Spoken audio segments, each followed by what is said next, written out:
오늘은 성령강림주일입니다. 성령강림주일은 모두 다 아시는 대로 2000년 전 성령께서 오실 것이다.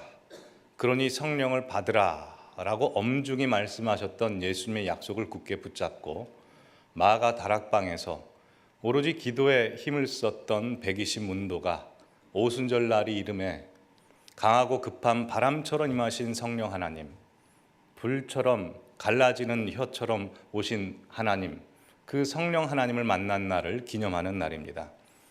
우리가 지키는 기념일은 과거에 있었던 괄목할 만한 사건들을 기억하고 추억하고 회상하고 기념하게 해주죠. 그래서 현충일을 지키면 6.25가 떠올려지게 되고 광복절을 지키면 나라의 해방이 생각이 납니다. 그러나 성령 강림주일은 과거 오순절날 마가 다락방에 임했던 그 제자들에게 임했던 성령 하나님을 추억하고 기억하고 생각하는 것으로 그쳐서는 안 됩니다. 오늘날 우리가 여전히 이 성령 강림주일을 지키는 이유는 우리 역시 예수님의 제자들처럼 성령 충만해지기 위해서이며 오늘날에도 여전히 살아서 역사하시는 성령님의 역사가 우리 가운데 또한 우리 교회 안에 반드시 임하시고 부어질 것이라는 것을 확신하고 고대하기 위해서입니다. 즉 과거 제자들에게 임했던 성령의 역사가 오늘날 나에게도 반드시 임하실 것이다 라는 것을 기대하고 기다리는 날이 바로 성령 강림주일입니다. 물론 사도행전 2장에 나오는 오순절 성령 강림 사건은 역사적이고 상징적인 단 이례적 사건입니다. 예수님의 십자가, 부활, 승천 사건이 2000년은 과거 역사적 단 이례적 사건인 것처럼 성령 강림 사건도 교회가 시작되게 된 역사적인 이례적 사건입니다.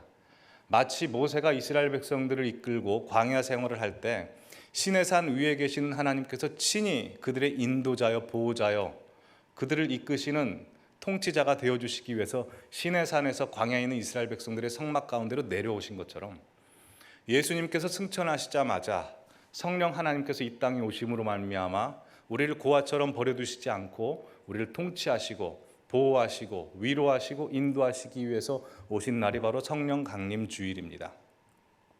그래서 교회라고 하는 공동체는 예수 그리스도 십자가와 부활의 복음으로 잉태되게 되고 성령의 능력으로 말미암아 출산되게 되는 공동체입니다. 근데 여기서 중요한 것은 예수 그리스도 십자가와 부활이 2000년 전 과거 역사적인 이례적 사건이라 할지라도 그 십자가의 사건은 지금 오늘 내 사건이 되고 부활 사건이 내 능력이 되듯이 오순절 성령 강림 사건 역시 2000년 전 과거의 역사가 아니라 오늘 나의 사건이 되는 것이 중요한 것입니다.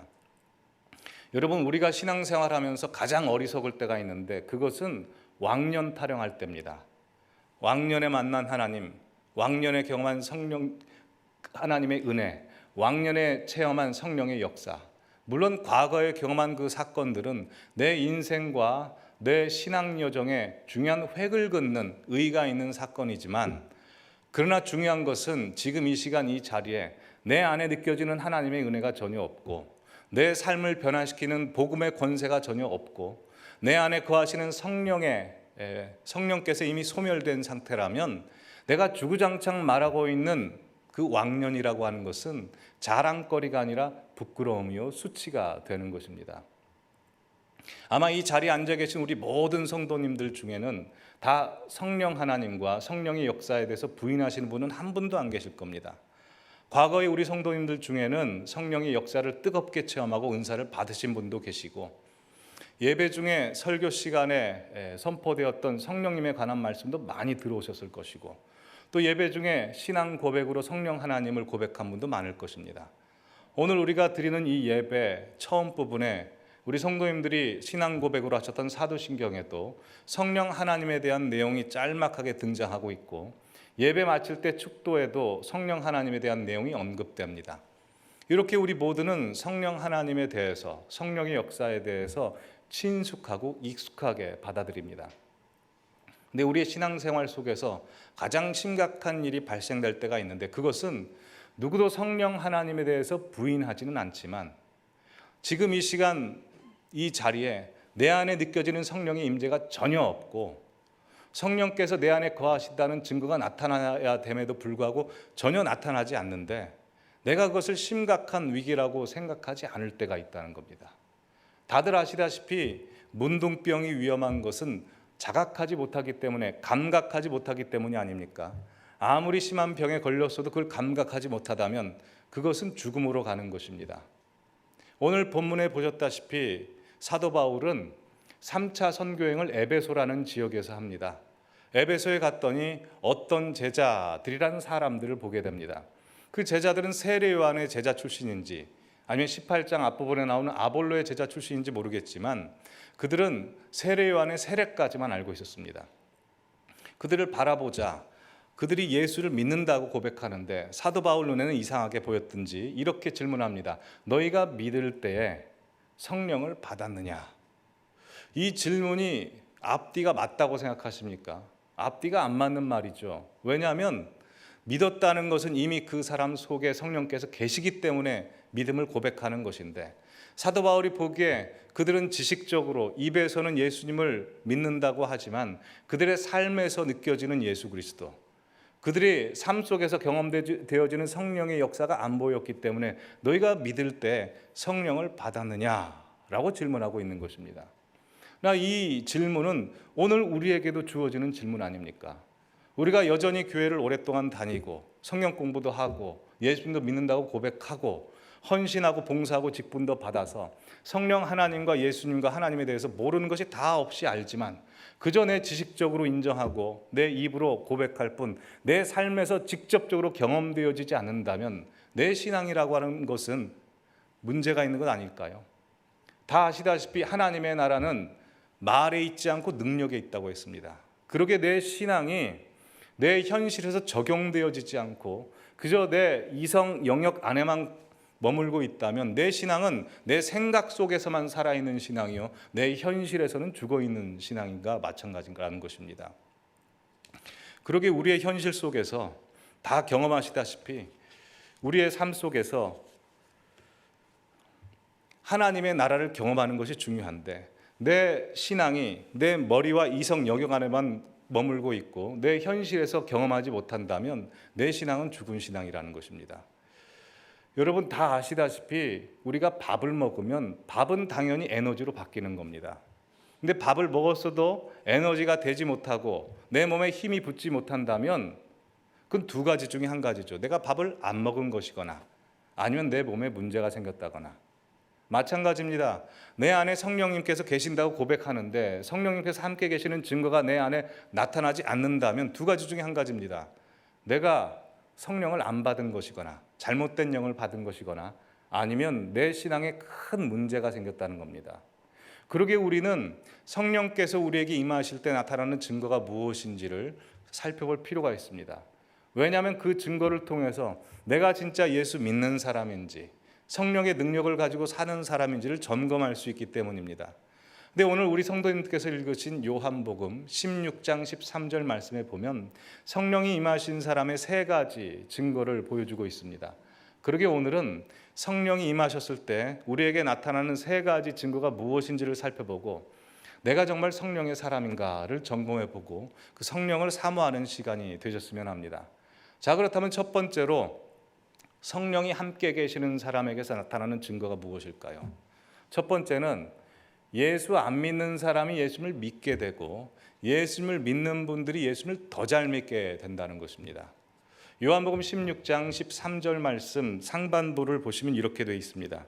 그러나 진리의 성령이 오시면 그가 너희를 모든 진리 가운데로 인도하시리라. 성령께서 내 안에 계시는 증거는 우리를 모든 진리 가운데로 인도하신다고 합니다. 그럼 이 모든 진리라고 하는 게 뭘까요?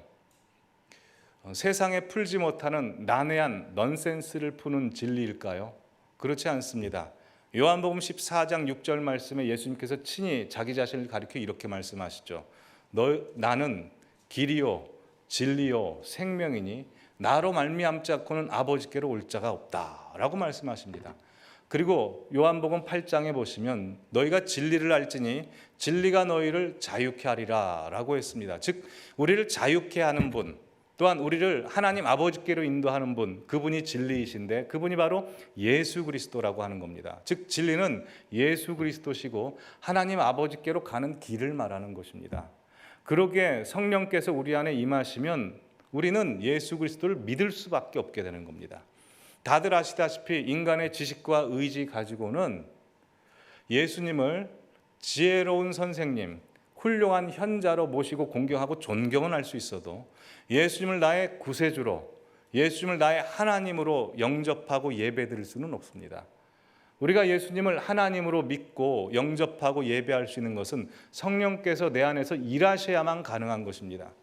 그래서 고린도전서 12장 3절 말씀에는 성령이 아니고서는 누구든지 예수를 주라 시인할 수 없다라고 이야기합니다. 그러게 이 시간 이 자리에 앉아 계신 우리 성도님들의 입에서 예수는 내 구주십니다 라고 고백하실 수 있습니까? 만약 아멘 하셨다면 지금 이 시간 우리 성도님들의 지식과 의지로 고백한 것이 아니라 이미 내 안에 오늘도 주님께서 살아서 역사하시고 계시다는 증거입니다.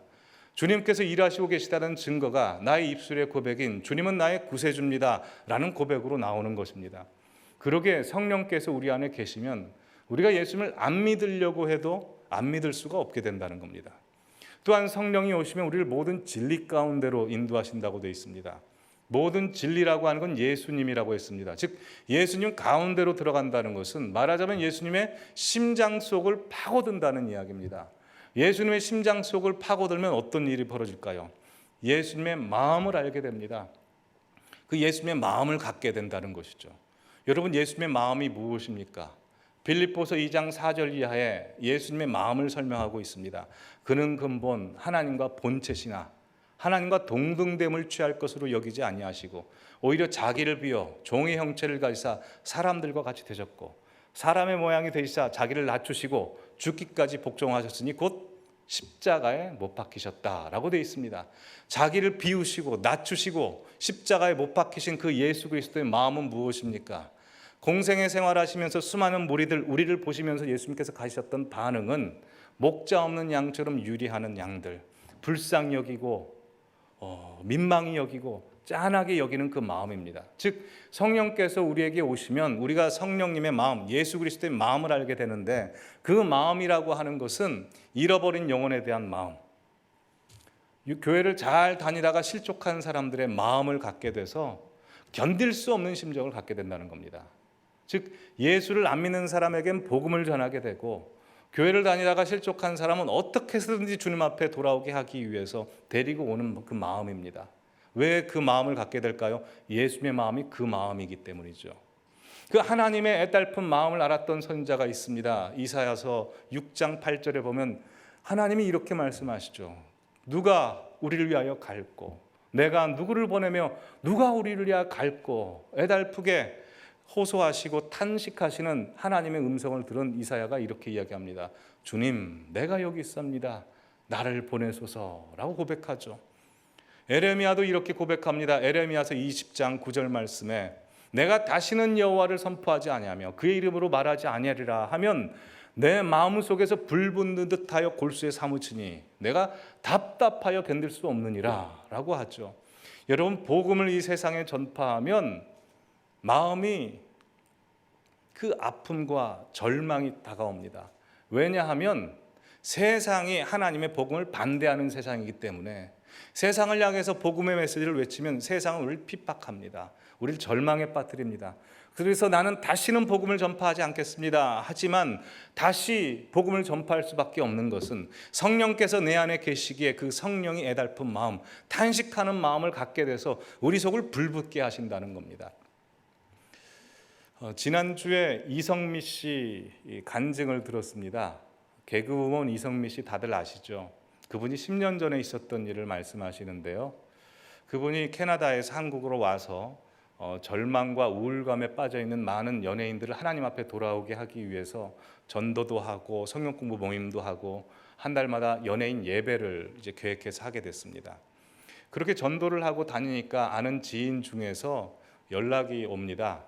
어떤 20대, 30대 정도 된 젊은 청년 가수가 있는데 교회를 다니다가 하나님을 버리고 실족해 버렸답니다. 근데 그 청년에게 위암 사기라는 병이 다가온 겁니다. 누구냐면 혹시 아실지도 모르겠습니다. 울랄라 세션의 이윤택 씨라는 분인데 그분은 이미 하늘나라로 가신 분입니다. 당시에 그분이 위암 사기라서 그 병실에 있었던 겁니다. 이성미 씨가 듣고 너무 안타까운 마음에 복음을 전하러 가야 되는데 아무래도 상대자는 암 환자 아닙니까? 암 환자에게는 암 걸린 사람하고 같이 가면 되겠다 해서 당시 지금은 작고하신 김자옥 씨를 같이 데리고 갑니다. 그래서 셋이서 이야기를 하는데 김자옥 씨랑 이윤택 씨랑 서로 말이 잘 통하는 겁니다. 그 모습을 보면서 본인이 하나님 앞에 이렇게 기도한 겁니다. 하나님, 저도 암 환자 되게 해주십시오. 윤택이를 하나님 앞에 더 이끌고 가기 위해서 제가 말이 통해야 되겠습니다. 암 환자 되게 해주십시오. 윤택이에게 있는 암 저에게 주시고 윤택이를 차라리 살려주십시오. 왜냐하면 이윤택 씨가 당시에 100일도 안 된 아들이 있었거든요. 그래서 그 두 가지를 놓고 기도한 겁니다.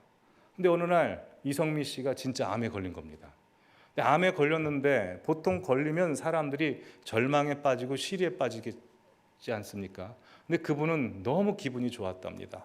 기뻐서 하나님 앞에 감사 기도드리고 바로 전화한 게 이윤택 씨한테 전화한 겁니다. 윤택아, 나 암이 걸렸대. 너랑 친구야. 라고 하면서 밝게 인사를 한 겁니다. 근데 나중에 하나님께서 윤택이를 살려달라는 그 기도는 들어주시지 않고 하늘나라에 가게 돼서 마지막 임종 예배를 드리러 가면서 그렇게 하나님 앞에 불평하고 원망을 했답니다.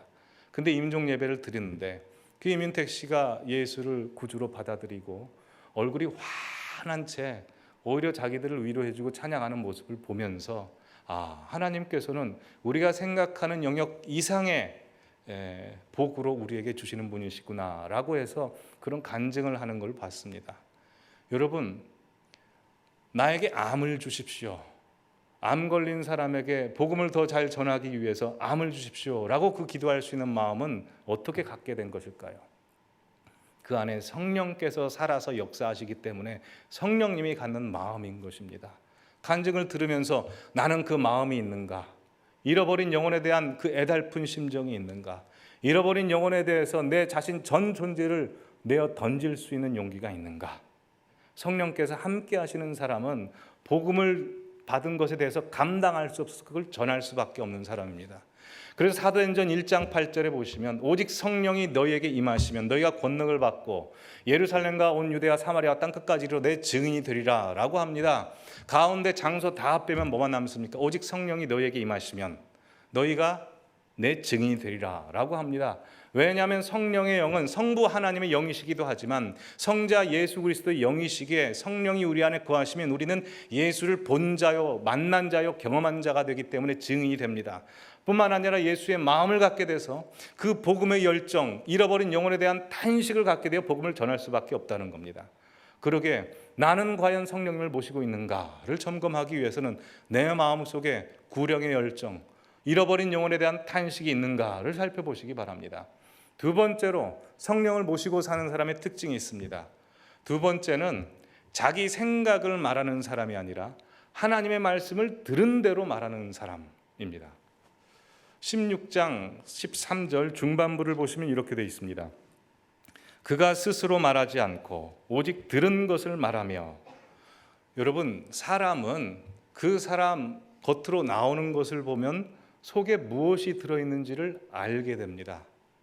그 사람 속에 사람 생각으로 가득 채워져 있으면 입 밖으로 사람 생각이 튀어나오는 것이고 그 사람 속에 하나님 말씀으로 채워져 있으면 막을 수 없이 하나님 말씀이 부지불식간에 튀어나오게 되어 있습니다. 그래서 로마서 8장 5절과 6절 말씀 보시면 육신의 일을 생각하는 자는 육신의 일을, 영의 일을 생각하는 자는 영의 일을 생각하나니. 6절은 다 같이 읽어볼까요? 육신의 생각은 사망이요 영의 생각은 생명과 평안이니라. 여러분, 우리가 육신의 생각으로 가득 채워져 있으면 그 증거가 나타나는데 우리 입에서 육신의 생각이 튀어나오는 겁니다. 근데 본문 말씀에 육신의 생각은 뭐라고 했습니까? 사망이라고 했습니다. 내 생각, 육신의 생각은 나를 죽이는 생각입니다. 어떻게 나오죠? 불평, 원망, 절망, 공포, 불안, 걱정, 근심으로 나옵니다. 내 생각은 나를 죽입니다. 하지만 성령의 생각은 뭐라고 합니까? 평안이요 생명이라고 했습니다. 나를 살립니다. 회복시키고 일으키는 것이 바로 성령의 생각입니다. 다들 경험하셨다시피 우리가 성령의 생각으로 가득 채워져 있을 때 나오는 기도의 언어와 육신의 생각으로 온통 가득 채워져 있을 때 나오는 기도의 언어가 완전히 다릅니다.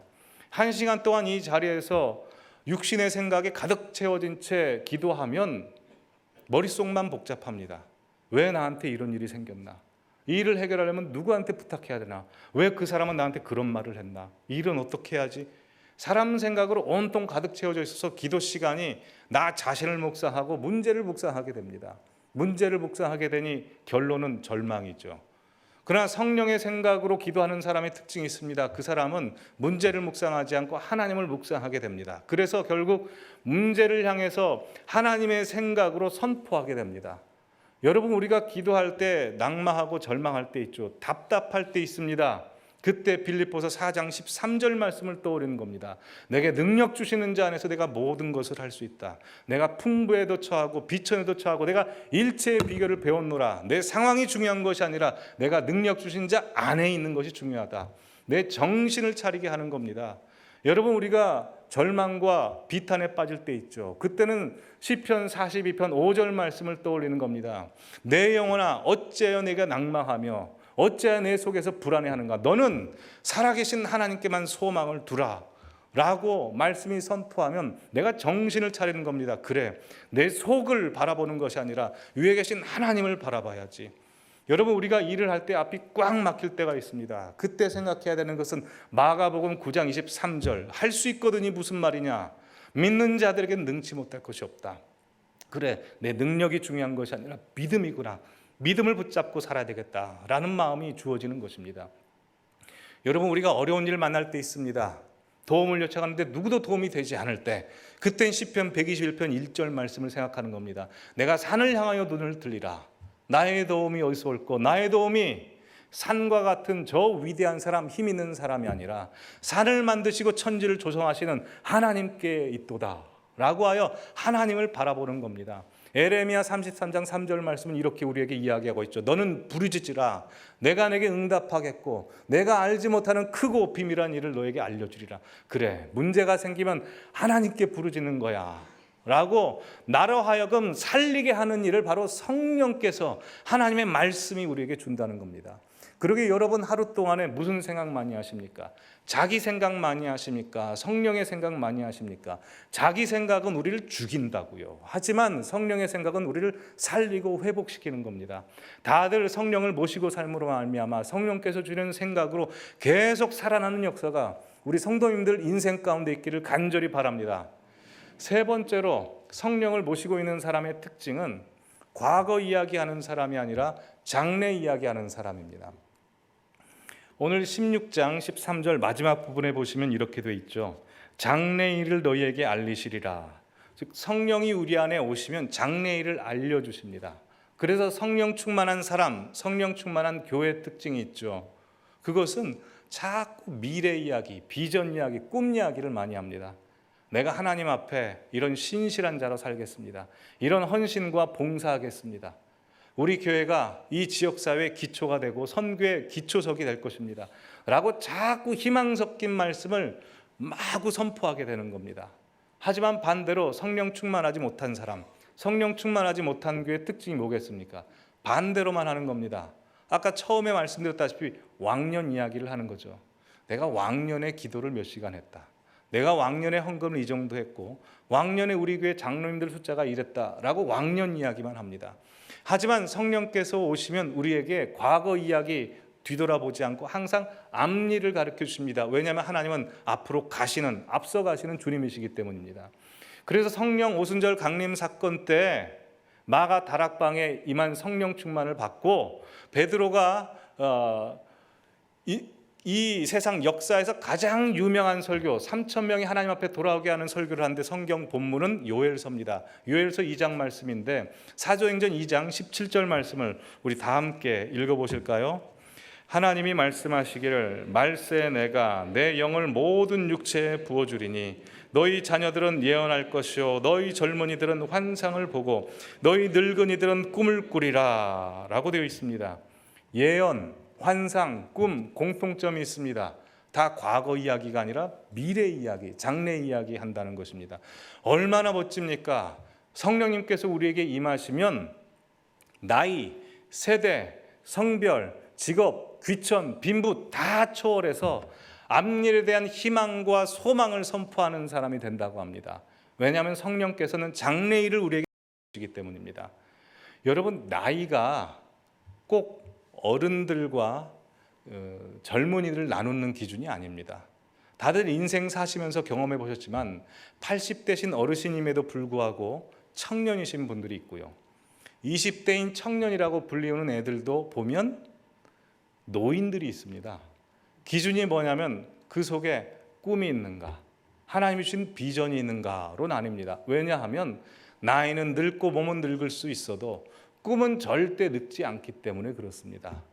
여러분, 하나님께서 우리를 보실 때 우리의 육신의 나이를 중점적으로 보실까요? 꿈의 나이를 중점적으로 보실까요? 하나님은 우리의 육신의 나이를 보지 않고 꿈의 나이를 보십니다. 그렇다면 우리 성도님들은 지금 나이가 어떻게 되십니까? 육신의 나이 말고 꿈의 나이. 하나님께서 사라에게 나타나셔서 90세 된 사라에게 내가 너에게 이삭을 주겠다라고 이야기를 하십니다. 그때 사라는 자신의 육신의 나이를 보고 하나님을 비웃습니다. 그러나 하나님은 이삭을 주실 거라는 꿈을 갖고 그 계획을 실천해 내시죠. 약속을 이루십니다. 그러면 영원부터 영원이신 하나님이 청년이십니까? 아니면 90세 된 사라가 청년입니까? 하나님은 영원한 청년이신 겁니다. 하나님께서 모세를 부르십니다. 모세를 40대 기운 팔팔할 때 부르신 것이 아니라 80세인 모세를 부르는 겁니다. 이렇게 하나님께서는 우리의 육신의 나이보다 꿈의 나이를 중점적으로 보십니다. 여러분, 제가 아는 70대신 어르신이 계시는데요. 그분은 경제적으로도 사회적으로 이룰 것 다 이루셔서 이제 은퇴하시고 남은 여생을 여가 생활하면서 그냥 편하게 살 계획을 갖고 계셨습니다. 그렇게 사시다가 하나님 앞에 기도하는데 성령 하나님께서 이렇게 말씀하시더랍니다. 야, 내가 너를 지금부터 본격적으로 사용하려고 물질의 축복, 건강의 축복, 여러 가지 복도적 훈련도 지금까지 시켜왔는데 왜 너는 지금부터 쉬겠다고 그러냐? 당장 일해라 라고 해서 70대 되신 분이 선교사로 나가신 분이 계십니다. 여러분, 이렇게 하나님께서는 우리의 육신의 나이를 중요하게 생각하는 것이 아니라 우리 마음속에 하나님의 꿈을 갖게 하셔서 노인들로 하여금 꿈꾸게 하시는 겁니다. 그 꿈을 누가 꾸는 걸까요? 성령 하나님께서 꿈을 꾸게 하셔서 하나님의 비전과 하나님의 생각을 우리와 공유하게 하십니다. 그러게 나에게 그런 꿈이 있는가? 그런 꿈이 있으신 분들은 바로 성령께서 내 안에 계시다는 증거입니다. 지금까지 성령께서 우리에게 임하실 때 나타나는 증거 3가지를 살펴봤습니다. 정리해보자면 첫째로 예수를 안 믿는 사람이 예수를 믿게 되고 예수를 믿었던 분들이 더 깊이 믿습니다. 그리고 두 번째는 자기 생각을 말하는 사람이 아니라 성령의 생각, 하나님의 말씀을 말하는 사람이고 세 번째는 과거 이야기하는 사람이 아니라 앞에 장래 이야기하는 사람이라고 했습니다. 자, 그렇다면 이제 가장 중요한 질문을 우리 성도님들 각자 스스로에게 하셔야 됩니다. 그 중요한 질문이라 함은 그럼 나는 성령을 받은 사람인가? 내 안에 성령께서 계시는가?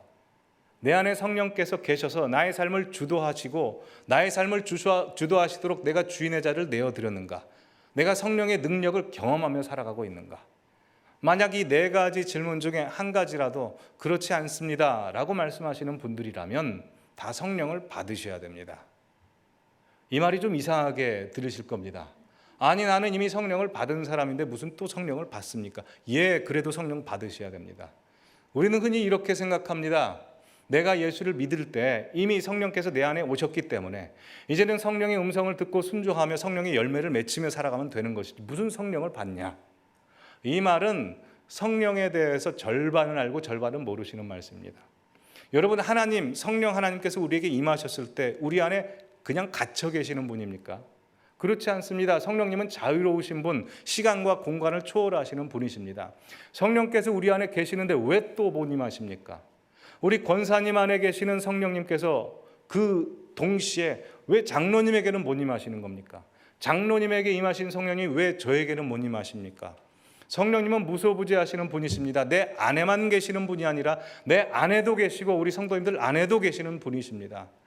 따라서 내 안에 성령님께서 계시지만 내 삶에 내적 감화가 없고 변화가 없고 극복할 수 없는 일이 있다면, 그럼 위로부터 보시는 성령의 역사, 성령의 능력을 받아서 그걸 극복해내야 되는 겁니다. 요한복음 20장 22절 말씀 보시면 부활하신 예수님께서 제자들에게 드디어 숨을 한숨을 크게 내쉬며 말씀하여 이르시되 성령을 받으라 라고 하십니다. 그 성령을 받으라 라고 하신 말씀이 미래 시제가 아닙니다. 성령을 받을 것이다가 아니라 성령을 받아라, 현재 시제입니다. 부활하시기 전에는 미래 시제였지만 여기서는 현재 시제입니다. 즉 성령 수여식을 그때 해주신 것이고, 그때 제자들이 이미 성령을 받았습니다. 그리고 요한복음 20장에서 2장을 오른쪽으로 넘겨보십시오. 사도행전 2장이 나옵니다. 사도행전 2장의 시작은 오순절 날이 이름에 저희가 각각 성령 받기를 위해서 모였더니 불같이 바람 같은 성령이 그들에게 임하시고 성령 충만을 그들이 받고 각자의 방언으로 예수 그리스도를 전파하게 되니 많은 사람들이 예수께 돌아오게 되었다라고 되어 있습니다. 그 제자들은 이미 성령 받은 사람들입니다. 하지만 오순절 성령 사건을 통해서 다시 임하는 성령의 사건을 경험했던 것입니다. 여러분, 조나단 에드워드, D.L. 무디, 찰스 피니, 그리고 빌리 썬데이 같은 미국의 1차, 2차 대각성 운동을 일으킨 그 사람들은 성령 충만하여 마이크도 없고 스피커도 없던 그 시절에 2만 명, 3만 명을 하나님 앞에 돌아오게 했습니다. 그 하나님 앞에 돌아온 2만 명, 3만 명들이 예수님을 몰랐던 사람들이 아닙니다. 예수님을 모셨던 분들이고 성령 받은 사람입니다. 하지만 위로부터 부어지는 성령의 역사가 있었을 때 그들이 이전에 살 수 없었던 삶을 살게 되고 이전에 끊을 수 없었던 죄악들을 다 끊게 되어 다시 하나님 앞에 나아가는 역사가 그때 일어난 겁니다. 우리나라에도 그 일이 일어났습니다. 1903년 원산 대부흥운동, 1907년 평양 대부흥운동 역시 성령을 안 받으신 분들이 변화된 것이 아니라 이미 성령을 모시고 계셨던 분들이 이전에 살 수 없었던 것, 끊을 수 없었던 모든 죄악들을 주님 앞에 내어 던지고 자신 온몸을 주님의 바다에 내어 던질 수 있게 하는 것, 위로부터 부어지는 성령의 역사를 경험했을 때입니다. 따라서 성령님이 내 안에 계셔서 나를 성결케 하시고 깨끗게 하시고 나를 견인하셔서 사랑과 희랑과 화평과 오래참과 자비와 양성과 충성과 온유와 절제의 열매를 맺히기도 하지만, 인류 역사를 변화시키고 다음 세대를 일으키고 교회를 부흥시키는 그 역사가 있으려면 오순절 성령 사건을 경험한 그 제자들이 나아가 복음을 온 세상에 전파의 역사가 변했던 것처럼 우리도 그 위로부터 부어지는 성령의 역사를 받으셔야 되는 것입니다. 요한복음 20장에서 제자들이 그 성령을 받았지만 사도행전 2장에서 다시 그 성령의 부으심을 받고 그들이 역사했던 것처럼 우리 성도님들도 이미 성령을 모시고 사시는 분이라는 거 의심치 않습니다. 다 성령 하나님과 같이 계십니다. 하지만 다시 우리에게 부으시는 능력의 불, 우리에게 부으시는 급하고 바람 같은 성령의 불이 우리에게 임하는 걸 좀 보고 싶습니다. 20년 전에 교회가 개척했을 때 강력하게 역사하셨던 그 성령의 불, 그 불만 추억하는 저희가 아니라 오늘 이 시간 우리 이 자리에 다음 세대를 일으키고 우리가 전혀 살 수 없었던 삶을 성령으로 말미암아 다시 살 수 있게 하는 그 성령의 불이 우리에게도 임하기를 간절히 기원합니다. 엘리야가 이렇게 얘기했습니다. 나만 남았다고. 하지만 그때 하나님께서 이렇게 말씀했죠. 너만 남은 거 아니다. 바알에게 무릎 꿇지 않은 7천 명이 남아있다. 요즘 한국교회 성령의 불이 다 꺼졌다고 이야기하고 한국교회 촛대를 하나님께 옮기셨다고 이야기합니다. 저는 그렇게 생각하지 않습니다. 누군가의 가슴 속에서는 그 성령의 불이 타고 있을 겁니다. 우리 성도님들 중에도 누군가의 가슴 속에서는 그 성령의 불이 타고 있을 겁니다. 그 불을 사모하십시오. 그 성령의 불을 나에게 옮겨붙게 하시고 우리 가정에 옮겨붙게 하시고 우리 교회에 옮겨붙게 하셔서 이전에 살 수 없었던 삶을 사는 저희들이 되게 하여 주시옵소서. 거룩한 성령의 불, 우리 죄를 소멸하는 불, 역사를 바꾸고 우리 다음 세대를 일으키는 성령의 불을 우리에게 주시옵소서라고 간절히 기도하시는 우리 성도님들 되시기를 바랍니다. 우리 신앙생활 어렵습니다. 만만치 않습니다. 그 이유는 여호와께서 졸지도 않고 주무시지도 않고 우리를 지키시고 보호하시지만 악한 사탄 마귀도 졸지도 않고 자지도 않고 최선을 다하여 끈질기게 우리를 무너뜨리기 때문입니다. 우리를 절망에 빠뜨리게 하고 우리 가정을 깨뜨리고 우리 교회를 갈라지게 하고 한국 사회를 혼란스럽게 만드는 것입니다. 옛날에 능력을 받았던 수많은 사람들이 성령을 받았지만 다 꼬꾸라지고 실족했던 그 이유가 무엇이었겠습니까? 능력 받은 사람이지만 성령을 사모하는 마음을 잊어버렸기 때문에, 자신의 내적 감화로는 이룰 수 없는 삶을 위로부터 부어주시는 성령을 사모하지 않았기 때문입니다. 그러기에 위로부터 부어지는 성령을 사모하는 우리 성도님들 되셔서 이전에 살 수 없었던, 내가 살 수 없었던 그 삶을 성령께서 대신 살아주심으로 말미암아 온전히 주님 앞에 내 몸을 내어 던져드리는 우리 성도님들의 가정, 우리 교회가 되기를 간절히 바랍니다.